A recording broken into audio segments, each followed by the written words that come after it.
Compañeras y compañeros. Había hecho el propósito de no tomar parte en ningún acto semejante al que estamos celebrando, durante el tiempo que estuviese desempeñando un cargo en el gobierno de la República. Quería yo, después de salir del gobierno, ponerme en contacto con la clase trabajadora española para darle a conocer mi experiencia dentro del gobierno de la República y, además, para explicarle la legislación social de aquella.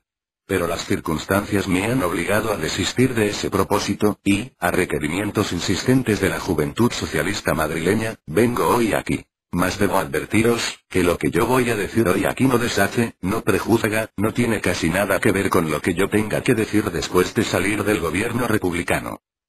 Prólogo de otros actos análogos. Pudiéramos afirmar que este acto es el prólogo de los varios que yo pienso celebrar en España después de salir del gobierno de la República. Considero de indispensable necesidad para la masa trabajadora española, el difundir lo más exactamente posible lo que es la República Española. Naturalmente que al venir hoy aquí se ha producido, contra mi voluntad, una expectación, debida en buena parte a la gran imaginación del pueblo español, y por otra, a la mala fe de nuestros enemigos. Pero ya sabéis que yo soy, entre otras cosas, acaso no muy convenientes en política, hombre claro, hombre que procura no ocultar lo que piensa. Ya sabéis que no soy orador, y, mejor que vosotros, lo sé yo.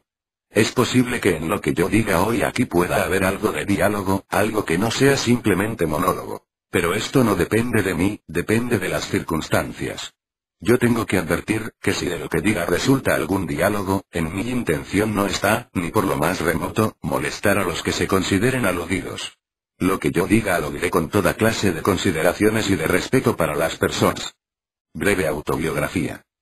Parece que es costumbre, camaradas, que en estos actos, digo parece que es costumbre porque, como sabéis, llevo ya más de 2 años sin hablar en público, que el orador se haga una pequeña autobiografía, que exponga al auditorio un esquema de su personalidad política. Yo no os voy a molestar mucho en este particular. Solo os voy a decir que hace 43 años ingresé en la Unión General de Trabajadores de España, y, en este marzo último hizo 40 años que empecé a militar en la agrupación socialista madrileña. De mi actuación en las organizaciones donde he intervenido se os puede informar por ellas. No lo voy a hacer yo. Únicamente lo que quiero decir, lo que quiero hacer constar, es que no soy un advenedizo a la organización política y sindical españolas, que yo no soy un aventurero en este movimiento político obrero, que yo soy un socialista, pero no por sentimiento simplemente, sino por convicción. Yo soy de los que protestan contra las injusticias sociales, de los que creen que el régimen que vivimos no es inmutable, que es no solo susceptible de modificación, sino de sustitución por un régimen socialista, colectivista. Soy de los que creen que para hacer esto no se precisa simplemente una mayor cultura, un mayor desarrollo económico de la sociedad, sino que es indispensable, y para mí fundamental, el que la clase trabajadora actúe con eficacia por medio de sus organizaciones políticas y sindicales para lograr el cambio de régimen. Es decir, que yo no he olvidado todavía aquellas palabras de Marx. Proletarios de todos los países, uníos. La emancipación de la clase trabajadora ha de ser obra de ella misma. Hecha esta presentación, debo manifestaros que tampoco aspiro a jefaturas de ninguna clase ni a ser director exclusivo de ninguna política. Soy un compañero del partido que expone sus ideas libremente, y luego, el que quiera, las acepta, y el que no, no. Esto en mí no es nuevo. En abril de 1930, en este mismo local, yo decía que a la clase trabajadora no le hacían falta jefes, ni le hacían falta pastores, sino que la clase trabajadora por sí misma haría aquello que más le conviniera y que considerara más justo. Motivo fundamental del acto. Uno de los motivos por los que yo he venido aquí es porque me creía obligado a contribuir de esta manera al fondo para la rotativa. Pero, además, y fundamentalmente, porque observo que el enemigo común va apretando el cerco y aumentando la agresividad contra nuestro partido y contra nuestras ideas. Y este hombre, ya de algunos años, perdonadme la vanidad, tiene el temperamento todavía joven y no está dispuesto, mientras él pueda, a contribuir, ni por acción ni por omisión, a que el enemigo pueda aumentar sus armas contra nuestras ideas o pueda manejarlas mejor contra nuestro partido. Este es el motivo más fundamental que yo he tenido para venir hoy aquí. He dicho que el cerco del enemigo común cada día se estrecha más. No es que a nosotros nos asombre el que esto suceda, porque estamos acostumbrados a acometidas de igual naturaleza, según se prueba con la historia de nuestro partido y de nuestras organizaciones. Hace 43 años, cuando yo ingresé en la organización, la agresividad existía, pero hoy ocurrirá lo mismo que les ocurrió el año 1930. Habiendo dicho yo aquí, en abril, las palabras que os he recordado, en octubre tuvieron que llamarnos para que cooperásemos al triunfo de la República. Y deben tener presente que las cosas no están tan llanas, que los obstáculos no han desaparecido, que las dificultades para la República persisten y que sin el Partido Socialista y sin la Unión no podrán defender con eficacia la República. Aplausos. Un momento histórico. Es ahora cuando pudiéramos decir que entramos ya en el tema de la conferencia. A pesar de las campañas de todo género que se hicieron contra nosotros, en octubre del año 1930 tuvieron que venir a solicitar del Partido y de la Unión General de Trabajadores la cooperación. Momento histórico en nuestro país y momento histórico para nuestras organizaciones. A partir de él se plantea una cuestión que yo me voy a permitir tratar, aunque sea brevemente, porque no quiero mortificaros mucho con mi palabra. Denegaciones. La cuestión de si el Partido Socialista y la Unión deben o no tomar parte en la Revolución Española. Y el Partido Socialista y la Unión, por medio de sus representantes, acuerdan que sí, que deben tomar parte en la revolución. ¿Y cuándo y cómo lo acuerdan? ¿Es que el acordar esto era una cosa extraordinaria?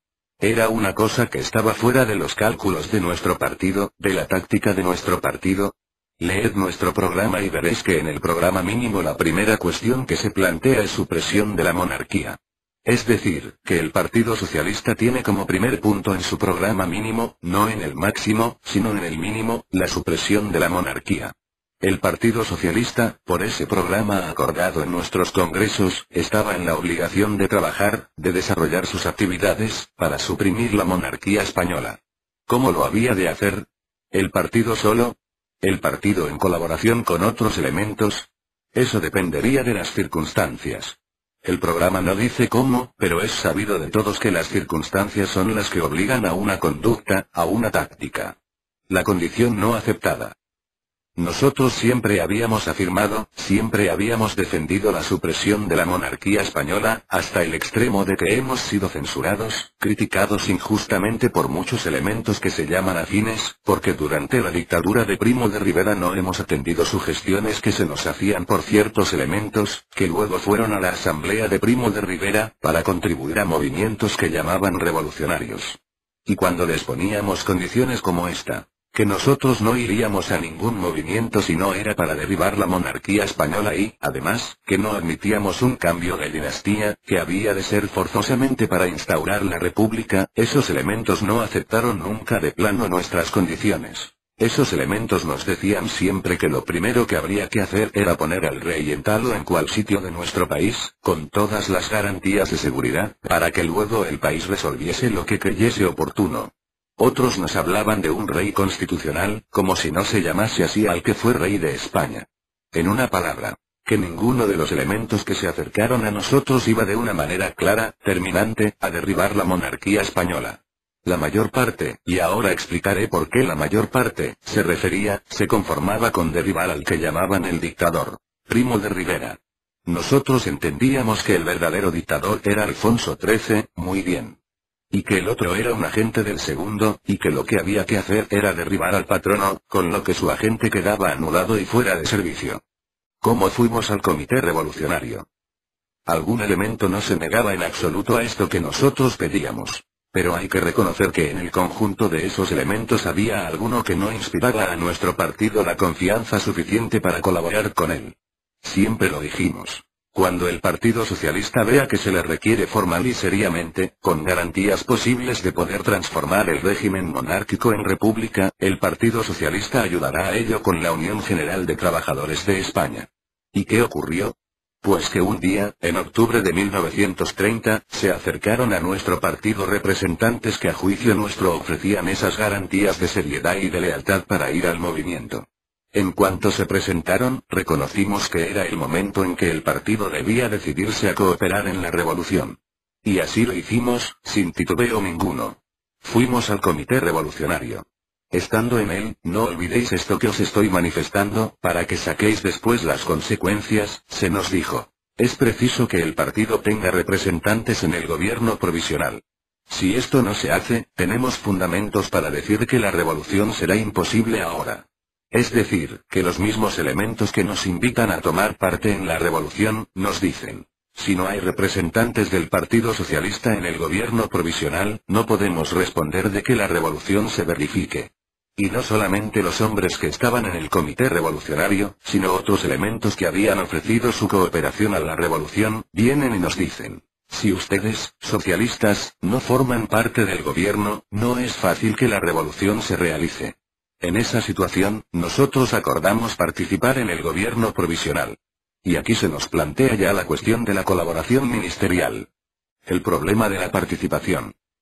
Yo tengo que decir, con todos los respetos, que me parece que se ha tergiversado un poco el problema de la participación ministerial. Que el caso de España, que el caso nuestro no es el caso que se plantea en la mayor parte de los países sobre la participación ministerial, porque España no estaba en una situación normal. Nosotros no hemos ido a participar en un gobierno republicano dentro de una situación normal. Nosotros hemos ido a una revolución, nosotros hemos participado en ella, y hemos ido a un gobierno revolucionario. No es la participación ministerial corriente, normal, que no se nos ha planteado a nosotros en el Partido Socialista Español todavía el problema en la parte fundamental, que pudiera ser discutible, de la participación en gobiernos burgueses. Eso está todavía virgen en nuestro partido. Eso no está decidido en nuestro partido. Lo que está decidido es participar en un comité revolucionario, en un gobierno provisional que hace la revolución. Y después, ¿qué ocurre? Pues que este gobierno provisional, en lugar de hacer lo que han hecho muchos gobiernos provisionales, estar meses y meses gobernando con amplias facultades, se apresura a normalizar la situación, en vista de cómo se proclamó la República en España. Se apresura a constituir un parlamento. Cuando se va a las elecciones nos encontramos con que nuestro partido lleva a la Cámara más de 100 diputados, constituyendo el grupo más numeroso del Parlamento. La victoria electoral y sus consecuencias. Situación del partido. Contribuye a la revolución, forma parte del gobierno provisional, se va a las elecciones y el grupo más numeroso es el socialista. Cuando con unas elecciones generales realizadas con la mayor pureza, el Partido Socialista resulta ser el más numeroso de la Cámara, ¿es el momento de abandonar el gobierno? Los votos obtenidos por nuestros representantes en el Parlamento, ¿querían decir que debíamos dejar de participar en el gobierno? Varias voces. No. Yo no hago la pregunta para que se me conteste, sino para que se la conteste a sí mismo cada uno.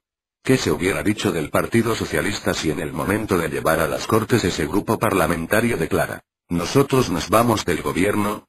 ¿Y qué van ustedes a hacer? Vamos a hacer lo que hacen todas las oposiciones. ¿Y con quién se forma gobierno? Es que no supondría para el partido una gran responsabilidad haber abandonado entonces los sitios que ocupaban los representantes del partido, produciendo, como es natural que se produjese, un gran trastorno político en nuestro país, negando la cooperación en el gobierno? No creo que eso se le pudiera ocurrir a nadie. Y seguimos en el gobierno. Y estando en el gobierno, nosotros tenemos el deseo y el interés de que esta república, traída por republicanos y socialistas, no sea lo que fue la primera república. Deseamos que sea una república que se consolide, una república que se estructure políticamente. Para ello había que aprobar una constitución. Cooperamos a la discusión y a la votación de la Constitución de la República. La Constitución y las leyes complementarias. Cuando esto se hace, las derechas empiezan ya a intranquilizarse. Y comienzan a amenazar, a hablar de revisión de la Constitución. Cuando esto sucede, los socialistas y los republicanos que han traído la República por medios revolucionarios dicen: no es bastante haber hecho una Constitución, porque esta Constitución puede ser falseada después en las leyes complementarias. Hay que hacer las leyes complementarias, porque si ahora dejamos el camino libre al enemigo, a los de la derecha, en las leyes complementarias desvirtuarán todo el sentido revolucionario que pueda tener la Constitución. Muy bien, y nosotros hicimos el propósito de que, ocurriese lo que ocurriese en España, primero se aprobaría la Constitución, y después, las leyes complementarias. Así, vimos durante toda esta etapa acometidas de la extrema izquierda que vosotros conocéis. Y un gobierno al cual repugna tener que emplear la violencia contra nadie, se ve obligado, para defender la república, a emplearla. Con todo el dolor de nuestro corazón tuvo que hacerse. ¿Pero para qué? ¿En nombre de qué? ¿En aras de qué? En aras del régimen republicano. Vienen acometidas de la derecha, y con la misma conciencia el gobierno republicano repele esos movimientos y defiende a la república. El porqué de los sacrificios colectivos. Viene la oposición parlamentaria, y el gobierno resiste. ¿En aras de qué? ¿En aras del puesto, del asiento que cada uno de nosotros tuviera en el gobierno? Comprenderéis que en toda esta etapa de 2 años a nadie le puede agradar el tener que ocupar puestos como estos para verse obligado a proceder como ha tenido que hacerlo el gobierno de la República. Pero había algo que estaba por encima de nosotros mismos. El compromiso de que la Segunda República Española no muriese como murió la primera. Muy bien. Grandes aplausos. Y para eso había que hacer sacrificios, no sacrificios personales, sino colectivos. Muchos. Nadie los ha hecho mayores que el Partido Socialista y la Unión General de Trabajadores de España. Nadie mayores. Pero, camaradas, ¿qué sacrificios hubiéramos tenido que hacer si hubiésemos dejado morir la República, si ésta hubiera caído en manos de los elementos de la derecha o hubiese habido una restauración monárquica? Todo lo que haya que sacrificar durante el tiempo de la consolidación de la República, personal y colectivamente, hay que sufrirlo, porque, de esta manera habremos contribuido desinteresadamente, como siempre, a la victoria del nuevo régimen. Y tendremos derecho, supongo que tendremos derecho, a pedir respeto y consideración para nuestro partido y nuestras organizaciones. Aprobación. El problema de la participación no está prejuzgado. Por consiguiente, la participación ministerial durante la revolución y durante la consolidación de la revolución, no es para mí el problema de la participación en el poder. Yo entiendo que eso no prejuzga para nada la actitud que el Partido Socialista pueda adoptar en el porvenir sobre esta cuestión. Tendrá que proceder según las circunstancias. Quién sabe si puede darse el caso, y es posible que se dé, de que en determinado momento algunos de los que hoy no están conformes con la participación en el poder durante el movimiento revolucionario y consolidación de la República, defiendan la participación en el poder en otro momento, y los que hemos ido a la participación del poder en estos momentos nos opongamos a la participación en el poder. Muy bien. Porque eso dependerá, como he dicho antes, de las circunstancias, de los momentos políticos, que no están sujetos a nuestra voluntad. Eso no es una cuestión de principio. Eso es una cuestión de táctica. Y nadie puede hipotecar el porvenir sobre este particular. Yo no lo hipoteco. Yo quedo, después de salir del gobierno de la República, en absoluta libertad para mantener mi criterio sobre la participación, o no, participación en el porvenir. Hoy estamos cumpliendo un deber histórico. Por consiguiente, quedamos, al menos yo, en que esto de la participación en el poder hoy no prejuzga para nada nuestra posición en el porvenir. Algunas consideraciones más sobre la participación. Conviene decir algunas palabras sobre lo que pueda significar la colaboración ministerial. He dicho hace un momento que no podemos hipotecar nuestro pensamiento, nuestra actitud para el mañana, porque el desarrollo político en nuestro país nos puede conducir a situaciones que nos obligasen a rectificar lo que hoy dijésemos. Yo no puedo olvidar que en un congreso, no recuerdo bien si fue del partido o de la Unión General de Trabajadores, habiendo monarquía, alguien habló también incidentalmente de la participación en el poder. Yo salí inmediatamente al encuentro, diciendo: no me parece oportuno plantear la cuestión, porque aún dentro de la monarquía pudieran darse casos tan difíciles que, bien a nuestro pesar, nos obligasen a participar en el gobierno. Era cuando la guerra de Marruecos. Algún jefe de partido que era republicano, que luego se pasó a la monarquía y que hoy parece que es republicano otra vez, grandes aplausos, tenía entonces la ilusión de que iba a ser llamado a Palacio para formar gobierno. Y enseguida mandó a amigos suyos a sondear a los hombres del partido y a preguntarles si colaborarían en un gobierno formado por él, con elementos, naturalmente, nuevos dentro de la monarquía, con una condición. Con la condición de que ellos terminaban la guerra de Marruecos. Cuando esta sugestión se hizo, ya dio que pensar entonces, porque en aquella época era cuando nosotros hacíamos la campaña contra la guerra de Marruecos, era cuando caían a centenares en África los proletarios, cuando toda la opinión pública española estaba contra aquella acción guerrera. Aquello podía ser un lazo de la monarquía para meternos dentro de un gobierno monárquico. Pero el hecho era que se ofrecía que si colaboraban los socialistas en aquel gobierno, la guerra de Marruecos terminaría. Y una de dos. O participábamos en el gobierno para terminar la guerra de Marruecos, o se nos podía hacer responsables de que la guerra de Marruecos continuara. Recuerdo, y perdonad estas digresiones, que a la persona que a mí me habló yo le dije: ¿y del ejército, qué van ustedes a hacer? Mire usted, me respondió, en eso no hemos pensado. Ah, no. Yo no sé lo que hará mi partido. Pero yo digo que mientras el ejército esté como está, ni el rey ni ustedes podrán hacer nada, y la guerra de Marruecos no terminará. Si ustedes no ponen mano en el ejército y echan fuera de él a los principales culpables de la guerra de Marruecos, la guerra de Marruecos no termina. Yo no sé qué les dirán a ustedes mis compañeros, pero yo les digo que es seguro que sin una garantía de una reforma radical en el ejército, echando a la calle a los generales principalmente culpables de esa guerra, no podrá haber posibilidad de contar con nuestra colaboración. Resultado de todas estas conversaciones fue que no nos volviesen a hablar más del asunto. Indudablemente, cuando se planteó la cuestión, que debió plantearse, referente al ejército, no quisieron atenderla. La revolución hizo pensar y decidir. Ya en aquella ocasión el problema de la participación en el poder hacía pensar despacio. Vino la revolución. Hizo pensar y decidir. No sabemos lo que podrá ocurrir mañana. Como en el Congreso del partido dije yo, o nosotros actuamos en política, o no actuamos. Y si actuamos en política, nosotros podemos llevar al Parlamento un grupo de tal importancia que, seamos nosotros los que vayamos a colaborar con los burgueses, sino que puede que tengamos que decir a los burgueses que vengan a colaborar con nosotros. Esto no creo que sea una quimera, porque la medida del progreso que en el orden político puede tener nuestro partido no podemos calcularla. Nuestra obligación es luchar políticamente con entusiasmo, con decisión y con eficacia, y al hacer esto no sabemos hasta dónde podemos llegar y en qué medida podemos superarnos. Y nos podemos encontrar ante una situación en que pudiera suceder esto que yo he dicho ahora, que puede parecer a alguien un absurdo. Pues bien, repito, lo de la participación en el poder no está, para mí, planteado. Y con motivo de todo esto, entramos en la lucha política, entramos en el gobierno. Pasan los primeros meses, se elabora la Constitución, e inmediatamente surgen elementos dentro de la República, dentro del campo republicano, pidiendo que se marchen los socialistas del poder. Eso lo diremos nosotros. Tengo que declarar aquí que me parece poco reflexiva esa actitud. Yo creo que esos elementos, no me refiero a los que llaman ahora cavernícolas, que esos, para mí, no cuentan. Me refiero a aquellos que se llaman afines, no reflexionan cuando dicen que los socialistas deben marcharse del poder, que deben marcharse del gobierno.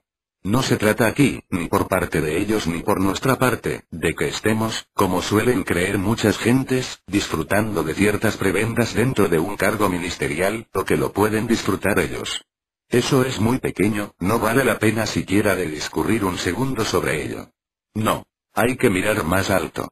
A elementos republicanos que piden, que solicitan, que hacen campañas en la prensa, y en los mítines, y en los pasillos del Congreso para que los socialistas salgan del gobierno, yo les voy a plantear la siguiente cuestión. Que salgan los socialistas del gobierno, ¿por qué? ¿Es que la República está tan segura, tan fuerte, tan sólida en sus cimientos que ya no le hace falta la colaboración de los socialistas? ¿Lo afirman? ¿Están convencidos? Yo me permito afirmar aquí que a la República Española le hace falta todavía el apoyo, la colaboración del Partido Socialista y de la Unión General de Trabajadores. Si hay alguien en el otro campo que crea lo contrario sinceramente, que no le guíen en sus afirmaciones pequeñas razones políticas o de amor propio, o ambiciones, que lo entienda así, que lo pueda probar, que lo afirme públicamente. No hace falta ya la colaboración socialista a la República, ya está firme, ya está en plena salud. Ya no tiene que temer nada de nadie. Quién sabe si a estas fechas los hechos habrán demostrado ya todo lo contrario. Gran ovación. Pero, además, vamos a aceptar la hipótesis de que la República está tan firme y que, como ellos creen, no precisa de la colaboración socialista para que siga adelante. Pero es para esos menesteres para los que nos tienen a nosotros. ¿Pero qué concepto se tiene del Partido Socialista y de la Unión General de Trabajadores? ¿Pero qué concepto se tiene de estos organismos, que se cree que no pueden colaborar en un gobierno, aunque sea contra la voluntad de los socialistas, sino hasta el momento en que la República se consolide? Eso lo podremos decir nosotros, pero no ellos.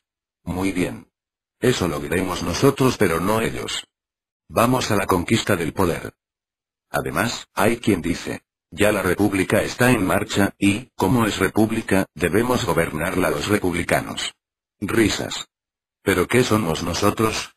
¿Es que porque somos socialistas no somos republicanos? Hace poco hacía referencia al primer punto de nuestro programa mínimo, supresión de la monarquía. Nosotros, por ser socialistas, somos republicanos. Si es simplemente por el título de republicanos, tenemos el mismo derecho que puede tener otro cualquiera, a gobernar el país. Pero hay quien dice, no, no, ustedes son un partido de clase. Y como son un partido de clase, no pueden, no deben ustedes gobernar con los partidos republicanos. ¿Qué significa esta declaración? Porque nosotros no negamos que defendemos a la clase trabajadora principalmente, al mismo tiempo que defendemos los intereses generales del país. Pero esa declaración quiere decir que si nosotros somos defensores de los intereses de la clase obrera, ellos serán defensores de los intereses de la clase burguesa. Si nosotros, por defender más principalmente los intereses proletarios, estamos incapacitados de gobernar los intereses del país, los del lado contrario estarán, a la inversa en la misma situación. Claro que no es esa la realidad. La realidad es todo lo contrario, pues en un gobierno como el actual se hace una política de transacción. Pero ellos argumentan así. Somos un partido de clase. ¿Qué quiere decir eso? ¿Es que a la clase obrera no se le va a permitir gobernar, siempre que lo haga con arreglo a la Constitución y a las leyes del país? ¿Es que se le repudia, por ser clase obrera, para la gobernación del Estado, si esta clase obrera procede con arreglo a la Constitución y a las leyes vigentes? Ah. Esto es muy grave. ¿Es que vamos a volver otra vez a los partidos legales e ilegales, ya que no, en la Constitución, en la práctica de cada día?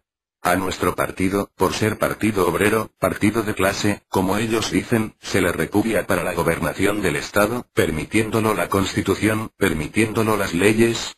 ¿A dónde se le empuja? De una manera inconveniente, están haciendo una labor anarquizante que asombra. Nosotros vamos a la conquista del poder. Muy bien. Gran ovación. Si vamos a la conquista del poder, nuestro propósito es lograrlo según la Constitución nos lo permite, según las leyes del Estado nos lo consientan.